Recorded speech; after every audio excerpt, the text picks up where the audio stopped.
In the end, we will remember not the words of our enemies, but the silence of our friends. This famous quote by Martin Luther King rings true to this day, especially for Tibetans. My name is Pema and I'm a Tibetan.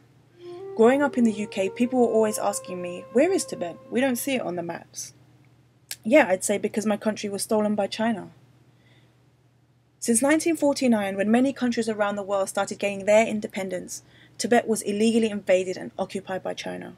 And there's not a single day when I wonder when we will get our country back. You see, what's unique about Tibet is our spiritual leader, the Dalai Lama, who heads a major religion, Tibetan Buddhism. He is also a widely respected leader for his teachings on compassion, peace, and humanity. And Tibetans? We're fighting the Chinese government non-violently, using the lessons of Gandhi, Martin Luther King, and other heroes of successful non-violent revolutions. And everywhere I go around the world, I meet people, including politicians, who recognize the Tibetan flag and tell me, yes, Tibet should be free, our monasteries should be protected, our ancient culture preserved. They tell me, we are with you.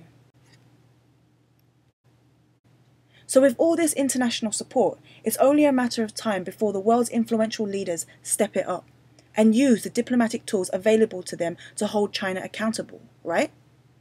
Now, I thought this time might have been in 1959 when the Dalai Lama was forced to flee Tibet and hundreds of thousands of Tibetans were killed by the Chinese soldiers.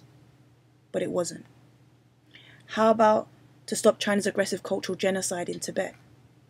No, that's still going on. How about when China announced its plans to remove 2.2 million Tibetan nomads off the Tibetan grasslands into reservation camps? You know, similar to what they did to the Native Americans and the Aborigines. No, not even then. Now, over 125 Tibetans have lit their own bodies on fire in protest against China's repression and as a call to the world for help. Now has to be the time. Governments may be speaking up, saying China's crackdown is wrong and should stop. And they should keep doing this. But here's the thing. They're doing this in isolation of each other, and China's not having any of it. Because China isn't a democracy, there is no rule of law, no freedom of speech, no free press. The Chinese government is a bully. They bully their own people, and they definitely bully Tibetans. And now they're bullying our governments into silence. And our leaders are allowing themselves to be bullied. Why? For fear of what? For fear that China will stop doing business with us? Not likely. The proof is in the statistics. All major countries, even those whose governments have met with the Dalai Lama and spoken up for Tibet, are enjoying stronger trade relationships with China today. China's like the big bad wolf in the Three Little Pigs story, who huffs and puffs and threatens to blow the house down. But yet they're empty threats. China doesn't really want to punish our leaders because they need our business. They want international legitimacy. So what's the solution? Well, for starters, it's high time like-minded governments to jointly call on China's bluff, and it's time to unite against the bully. Countries must act together instead of individually.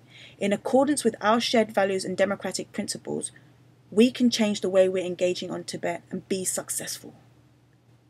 It's not just the right thing to do, it's the smart thing to do. By getting together and developing a common approach with shared strategies, our governments can gain leverage over China that doesn't currently exist. The combined voices of many of the world's most prominent leaders has a much greater likelihood of securing concessions from China. Beijing will finally feel the pressure to work towards resolving the crisis in Tibet. And the multilateral nature of this approach provides our governments with greater protection from China's punitive reaction. For Tibetans, the situation has never been more critical. For the world, the solution has never been more practical. It's time to unite for Tibet. My name is Pema, and I know we can put Tibet back on the map. Together, we can unite world leaders for Tibet. The time is now.